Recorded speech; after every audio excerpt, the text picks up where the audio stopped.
For the first time, an AI-piloted drone may have crossed the threshold no human aircraft could safely breach, the roaring core of a violent tornado that some chasers judged as potentially an F5.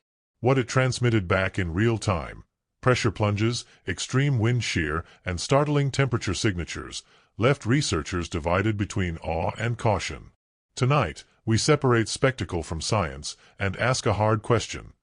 Are we witnessing a turning point in tornado research, or just a breathtaking glimpse that still demands proof? The story begins on a flat, wind-scoured plain where horizons feel infinite and the sky decides the rules. A supercell is maturing, its updraft a towering cathedral of vapor, its anvil spreading like a steel-gray shield. On the ground, a team watches a wall of rotating cloud lower and tighten. Inside a command vehicle, noisy, cramped, mercilessly bright, telemetry screens bloom to life. The drone is armed with a compact sensor suite: pressure, humidity, temperature, GPS, accelerometers, and a pitot system hardened for chaos. Its frame is 3D printed, its flight control stack trained to fight gusts and recover from tumbles most drones never survive.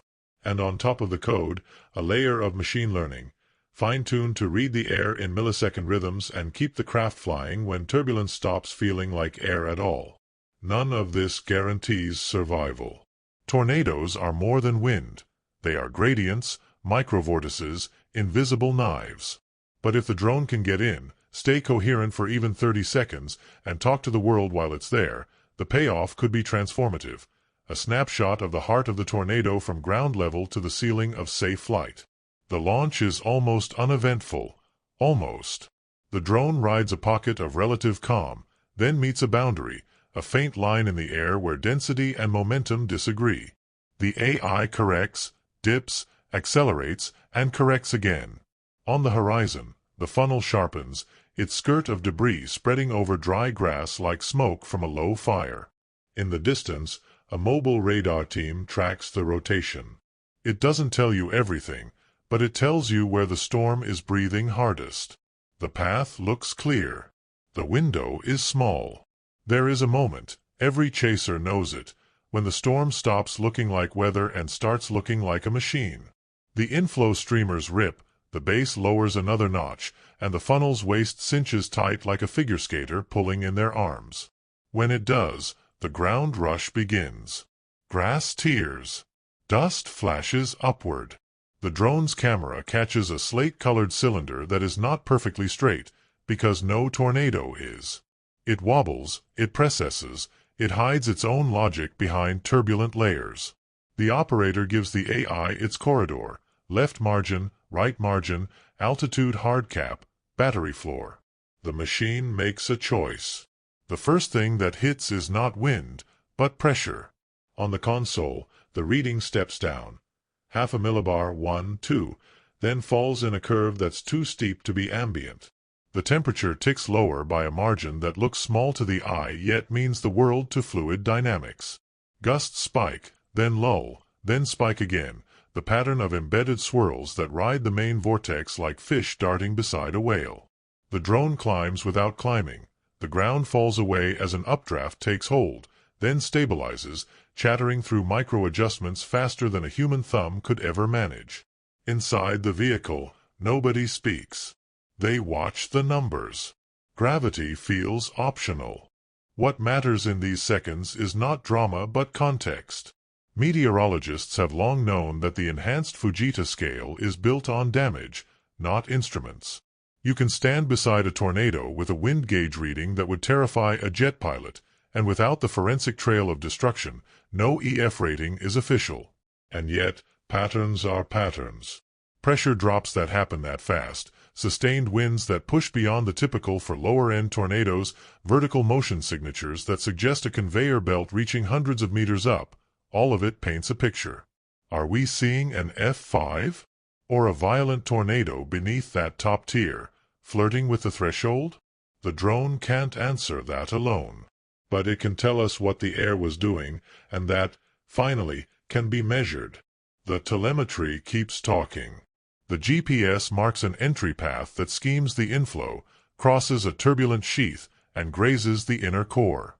The accelerometers write a jagged story of buffeting stronger at certain azimuths, weaker at others, hinting at the lopsided geometry of the vortex. The temperature falls a notch again, subtle but real, while humidity spikes. And then a surprise, a sequence of short-period oscillations in vertical acceleration that, when paired with a pressure curve, looks like stacked eddies, smaller vortices nesting inside the larger one. This is not unexpected. Theory and high-resolution models have long suggested that a tornado's anatomy includes smaller spinning structures that merge and break apart in seconds. Seeing their fingerprints, even indirectly, is why this mission matters.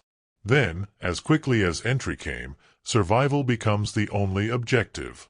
The AI shunts power, leans into a sheared gust, and takes the exit corridor. The console's pressure line climbs, the temperature recovers, and the drone settles back into air that behaves like air. On the horizon, the storm has not finished. But the drone has. It lands with more battery left than anyone predicted, its shell scuffed, its joints warm. The team exhales. No cheers yet. The science starts now. What do the data say? They say the following, with confidence. A pressure plunge consistent with the tight core of a violent tornado.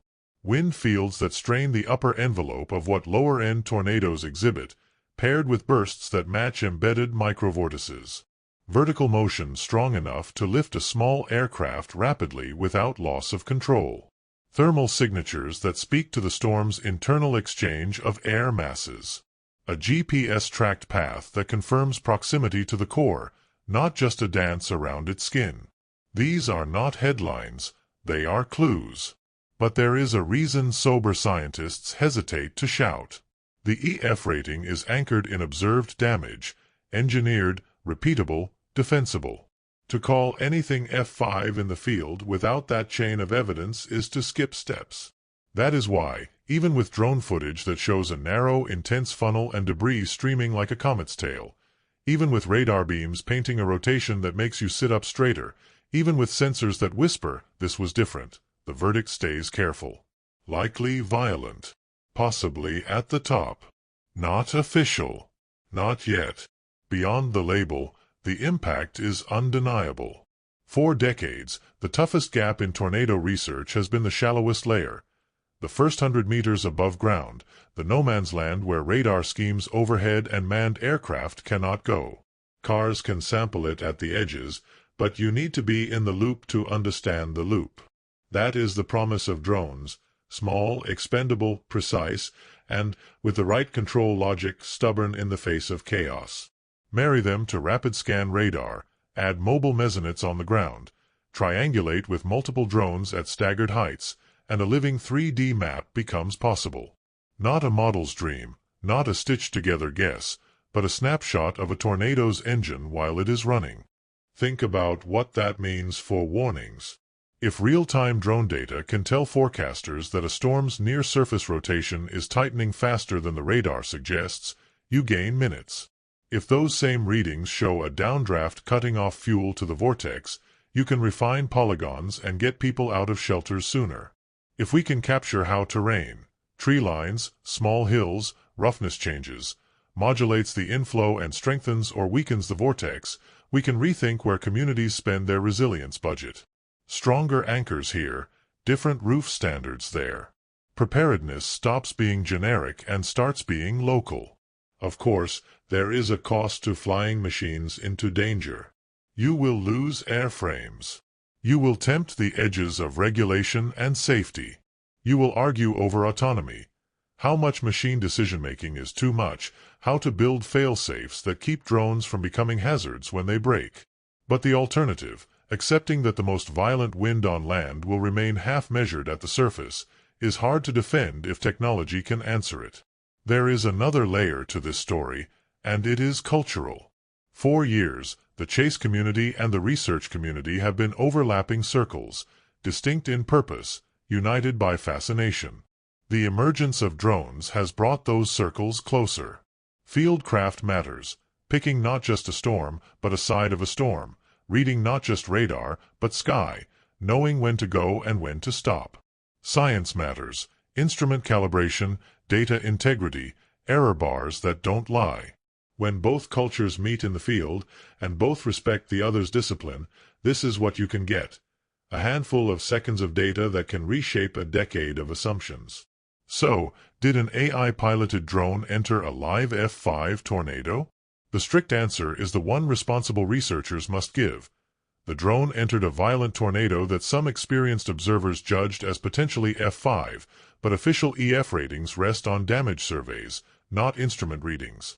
The scientific answer, the one that moves the ball forward, is this. We have fresh, rare, invaluable measurements from inside a tornado's core, acquired by a drone whose control intelligence kept it stable where few machines could. Those measurements are stunning not because they're sensational, but because they're specific. And what comes next is the real story. Multiple airframes, coordinated at different altitudes, sampling along and across the inflow. Pairing drones with rapid update radar to resolve the small vortices that may fuse and feed the main tornado. Testing whether fleeting temperature and pressure dips correlate with dangerous surges in surface wind. Turning one mission into a method, reproducible, teachable, safe enough to scale. Because if we can capture a full 3D snapshot of a tornado at once, we're not just collecting thrills. We're compressing years of hard-won theory into seconds of truth. In the end, perhaps the shock among scientists wasn't that a drone could go in and come out. It was that what came back looked like the future. Raw numbers that tie directly to models, to building codes, to warnings that don't just say, take cover, but say, this is the kind of wind coming, for this long in this pattern. That is a different kind of preparedness. That saves lives in the quiet arithmetic of minutes and meters. We leave you with a question that will shape this field for years. How much autonomy are we willing to grant machines at the edge of the storm, and how do we design that autonomy to be accountable, transparent, and safe? Tell us what you think. Should AI-guided drones become standard in severe weather missions? Would you support funding for coordinated drone radar campaigns? Share your view in the comments. Subscribe for more in-depth reporting at the intersection of extreme weather and emerging technology, and stay with us for the next video in this series. In it, we revisit a landmark in tornado history. The Elie, Manitoba F5, what made it unique, why no lives were lost despite catastrophic destruction, and how its lessons still guide today's science.